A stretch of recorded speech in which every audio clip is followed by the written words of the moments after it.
Hi అండి, welcome back to Vishwas world. అందరూ ఎలా ఉన్నారు? ఈరోజు మనం పోస్ట్ ఆఫీస్లోని పీపీఎఫ్ గురించి అయితే తెలుసుకుందామండి. ఇది పబ్లిక్ ప్రావిడెంట్ ఫండ్ పోస్ట్ ఆఫీస్లో.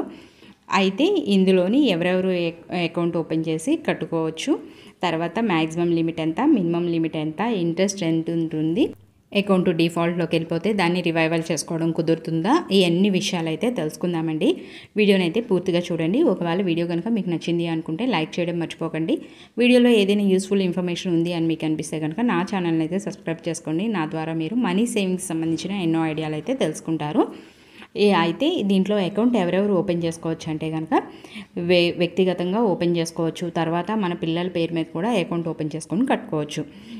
అదే ఎవరికి కుదరదు అని కనుక చూస్తే కనుక ఎన్ఆర్ఐస్ వాళ్ళకైతే ఇందులో అకౌంట్ ఓపెన్ చేసుకోవడం అయితే కుదరదు. లిమిట్ వచ్చేసి మినిమం లిమిట్ వచ్చేసి 500 రూపాయలు సంవత్సరానికి. అదే మ్యాక్సిమం లిమిట్ వచ్చేసి 1,50,000 రూపాయలు. 1,50,000 రూపాయలు దాటి ఇందులో కట్టడం అనేది కుదరదు. ఇంట్రెస్ట్ కనుక చూసుకున్నట్లయితే కనుక మనకి 7.1% ఇంట్రెస్ట్ అయితే వస్తుంది.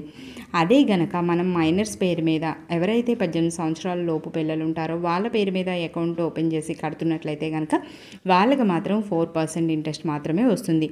అది 18 సంవత్సరాలు పూర్తి అయిన తర్వాత అప్పుడు 7.1% ఇంట్రెస్ట్ అనేది కలుస్తుంది.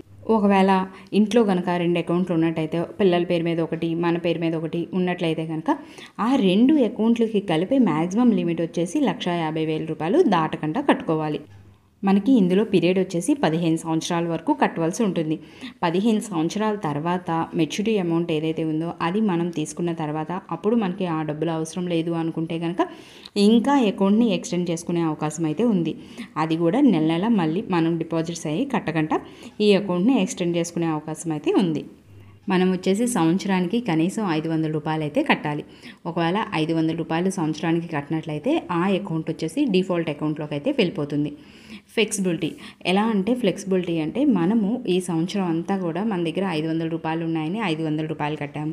తర్వాత వచ్చే సంవత్సరం మన దగ్గర కొద్దిగా డబ్బులు ఉంటున్నాయి కట్టగలుగుతాం అన్నప్పుడు ఒక 1000 రూపాయలు అలా కూడా కట్టుకోవచ్చు. ఈ సంవత్సరం అంతా 500 కట్టి తర్వాత సంవత్సరం 1000 రూపాయలు కట్టి ఆ తర్వాత సంవత్సరం 1,500 కట్టి అట్లాగా ఎట్లా అయినా కట్టుకోవచ్చు.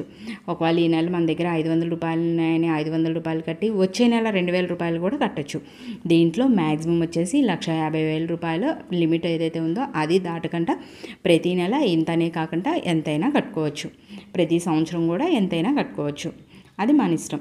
తర్వాత ప్రీమెచ్యూర్ క్లోజర్ విషయానికి వస్తే కనుక ఒక 5 సంవత్సరాలు కట్టిన తర్వాత మాత్రమే ఈ ప్రీమెచ్యూర్ క్లోజర్ అనేది కుదురుతుంది.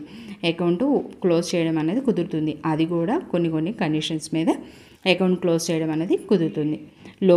లోన్ విషయానికి వస్తే కనుక మనం కట్టిన దాంట్లోని 25% వరకు దీంట్లో మనకి లోన్ అయితే ఇస్తారు. అది కూడా మనము ఇంట్రెస్ట్ ఎలా ఉంటుందంటే మనం కనుక 36 మంత్స్ లోపు రీపే చేసేస్తామని కనుక తీసుకున్నట్లయితే 1% మాత్రమే ఇంట్రెస్ట్ అనేది పడుతుంది. అదే కనుక మనకి 36 నెలలు పైబడి లోన్ రీపే చేస్తామనుకుంటే కనుక అప్పుడు మాత్రం మనకి 6% ఇంట్రెస్ట్ అనేది పడుతుంది. అట్లాగే మెచ్యూరిటీ అమౌంట్ ఏదైతే ఉందో అది మనకి ఫుల్లీ ట్యాక్స్ ఫ్రీ. అంటే దానికి ఏ ట్యాక్స్ పడకుండా మనకి అకౌంట్ 15 సంవత్సరాల తర్వాత మెచ్యూర్ అయిన తర్వాత వచ్చే అమౌంట్ ఏదైతే ఉందో అది మనం తీసుకుంటాము. దీంట్లో మనకి విత్డ్రా ఆప్షన్ ఏదైతే ఉందా అని కనుక చూసుకున్నట్లయితే కనుక 5 సంవత్సరాలు కట్టిన తర్వాత అప్పుడు మనకి విత్డ్రా చేసుకునే ఫెసిలిటీ అయితే ఉంది. అది కూడా అవసరమైతే 50% మాత్రమే విత్డ్రా చేసుకోగలుగుతాము. రివైవల్ ఎప్పుడైతే మనము అకౌంట్ని కట్టకుండా వదిలేస్తామో అప్పుడు ఆ అకౌంట్ డిఫాల్ట్ అకౌంట్లోకి వెళ్ళిపోతుంది. దాన్ని కనుక మళ్ళీ మనం తిరిగి తెచ్చుకోవాలి అనుకుంటే కనుక మనం ఎన్ని సంవత్సరాలు అయితే కట్టలేదో అన్ని సంవత్సరాలు ఫైన్తో పాటు అది కట్టినట్టయితే మనము రివైవల్ చేసుకోవడం అనేది అకౌంట్ని కుదురుతుంది. తర్వాత మనము ఏదైతే అమౌంట్ ఉందో 15 సంవత్సరాల తర్వాత మనం తీసుకునేది దానికి మనకి ఇంట్రెస్ట్ అనేది ఎలా పడుతుందంటే మనం సంవత్సరానికి ఇంట్రెస్ట్ అనేది కలుపుతారు. సంవత్సరానికి ఒకసారి అది మన అసలుకి కలుపుతారు. తర్వాత వచ్చే సంవత్సరం ముందు సంవత్సరం ఇంట్రెస్ట్కి మన అసలు అమౌంట్ ఏదైతే ఉందో అది రెండింటికి కలిపి మనకి ఇంట్రెస్ట్ అన్నది కలుస్తుంది. అలాగా మనకి ఇంట్రెస్ట్ అనేది చక్రవడ్డీ వస్తుంది కాబట్టి ఇందులోని మనకి అమౌంట్ అనేది కొద్దిగా ఎక్కువగా కనిపిస్తుంది. నెలకి ఎంత కడితే మనకి 15 సంవత్సరాల తర్వాత ఎంత తీసుకుంటాము అన్నదైతే ఎగ్జాంపుల్తో చూద్దాం. మనం కనుక నెలకి 500 రూపాయలు కడుతున్నట్లయితే కనుక సంవత్సరానికి 6,000 రూపాయలు అవుతుంది. అప్పుడు మనం ఈ 15 సంవత్సరాలు 90,000 రూపాయలు కట్టినట్టు అవుతుంది. తర్వాత మెచ్యూరిటీ తర్వాత మనకు వచ్చే అమౌంట్ ఎంత ఉంటుందంటే 1,57,785 రూపాయలు అయితే వస్తుంది. అదే కనుక మనము 1,000 రూపాయలు కడుతున్నట్లయితే నెలకి సంవత్సరానికి 12,000 రూపాయలు అయితే అవుతుంది. అంటే మనం కట్టింది 1,80,000 రూపాయలు అవుతుంది. మనకి వచ్చే అమౌంట్ ఎంత ఉంటుందంటే 3,15,572 రూపాయలు అయితే వస్తుంది. అదే కనుక మనం నెలకి 5,000 రూపాయలు కడుతున్నట్లయితే కనుక మనకి కట్టింది అమౌంట్ ఎంత అవుతుందంటే సంవత్సరానికి 60,000 రూపాయలు అవుతుంది. అదే 15 సంవత్సరాలకి 9 లక్షల రూపాయలు అయితే మనం కట్టినట్టు అవుతుంది.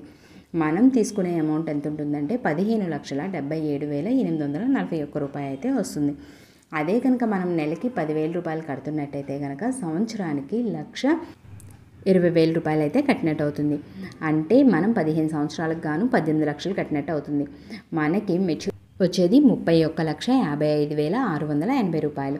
అదే కనుక మనం నెలకి 12,500 రూపాయలు కడుతున్నట్టయితే కనుక సంవత్సరానికి 1,50,000 రూపాయలు అయితే అవుతుంది. మనము సంవత్సరానికి 1,50,000 రూపాయల లిమిట్ అయితే దాటి కట్టడానికైతే కుదరదు.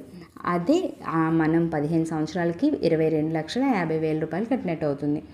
మనకి ఈ అమౌంట్ ఎంత వస్తుందంటే మెచ్యూరిటీ తర్వాత 39,44,600 రూపాయలు అయితే వస్తుంది. నా వీడియో కనుక మీకు నచ్చినట్టయితే లైక్ చేయండి, షేర్ చేయండి, సబ్స్క్రైబ్ చేయండి. Thanks for watching.